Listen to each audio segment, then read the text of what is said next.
काल देखील तुम्ही प्रतिक्रिया दिलेली होती, ज्यावेळेस निदा खानला संभाजीनगरमधून अटक करण्यात आलेली होती आणि याच सगळ्या संदर्भामध्ये आता एक अपडेट समोर येतेय। एमआयएमचे नगरसेवक जे पटेल आहेत त्यांनी तिला आसरा दिलेला होता।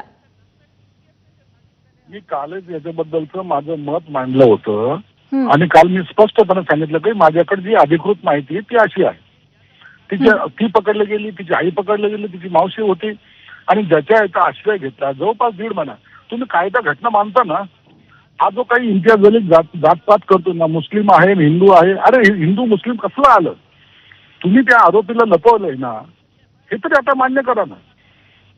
1.5 महिना तिथं ठेवताय, पोलीस शोधताय, 4 पथकं जात आहेत आणि तिला लपवतं यासाठी की तिने आपल्या समाजाचं काम केलं होतं। जातीवाद तुम्ही करणार आणि इतरांना नाव ठेवणार। मुस्लिमाला जगणं अशक्य झालंय आणि हिंदूला पाठवणं सोपं झालेलं आहे। या अशा पद्धतीचं यांचं काम आहे। आता याच्यामध्ये एसआयटीची चौकशी मार्फत चौकशी झाली पाहिजे आणि त्यांच्यावर गुन्हे नोंद झाले पाहिजे।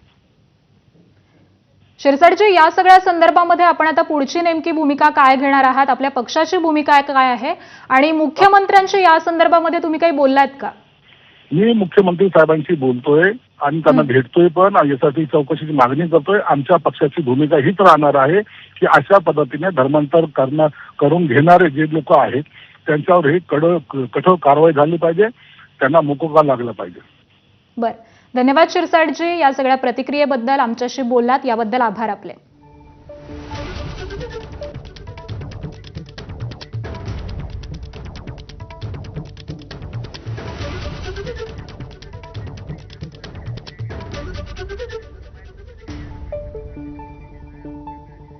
तर याच सगळ्या संदर्भामध्ये एमआयएमची नेमकी भूमिका काय आहे, त्यांची प्रतिक्रिया काय आहे, या संदर्भामध्ये देखील त्यांच्याशी बातचीत करण्याचा आम्ही प्रयत्न करतोय। मात्र अद्याप देखील त्यांची कोणतीही अधिकृत प्रतिक्रिया, त्यांची भूमिका ही येऊ शकलेली नाहीये।